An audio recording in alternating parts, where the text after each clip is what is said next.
asalaamu calaykum waraxmatullaahi wabarakaatu. soo dhawaada asxaabi kusoo dhawaada janalkeena Griyaan Media. maanta waxaynu ka hadli doonaa xaaladihii u dambeeyey gobolada Awdal iyo Salel, kuwaasi oo maalmihii u dambeeyey ka socday rabshado ay ku naf waayeen dad badan oo shacab iyo weliba ciidan labaduba. waxaa maalintii shalay ilaa xalay is soo tirayey baaqiyo nabadeed oo ka imanayey odayaasha dhaqanka Somaliland iyo weliba siyaasiyiinta, kuwaasi oo ka mid ahaa guddoomiyaha xisbiga ka Maxamuud Xaashi, kaasi oo ku baaqay in la joojiyo xafladda buugga xeer ciise. waxaa hadlay xalay tooliye madaxweynaha Somaliland, kaasi oo u sheegay shacabka gobolka Awdal in la adkeeyo nabadda, kuna baaqay in ay baxaan cuqaal nabadeed oo tegta gobolka Awdal si ay u arkaan waxa ay tabanayaan. sidoo kale waxa uu sheegay in dhammaan ciidamada militariga ee ku jira gudaha magaalada Boorama ay ka baxaan lana geeyo ciidamada booliska si uu u yaraado khasaaraha dhimashada iyo dhaawaca. waxaana si degdega looga saaray ciidamadaasi militariga iyaga oo laga soo qaaday ciidamo badan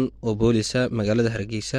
ciidamadaasi oo dhexda u galeen jabhad hubaysan iyaga oo ka dilay 4 askari, dhaawacayna ciidan tiro badan. waxaa dhanka kale soo gaadhay magaalada Boorama cuqaal ka socota Somaliland uu hogaaminayo gude. waxaana saaka mar kale hadlay madaxweynaha Somaliland isagoo ku dhawaaqay la joojiyey xafladda buugga xeer ciise. waxaa iyaguna ka hadlay arrinkaasi cuqaashaasi oo ugu baaqay in madaxweynuhu joojiyo golaha wakiilada Somaliland oo iyaguna ku baaqay in la joojiyo buugga xeer ciise, kaasi oo la isla qaatay joojintiisa.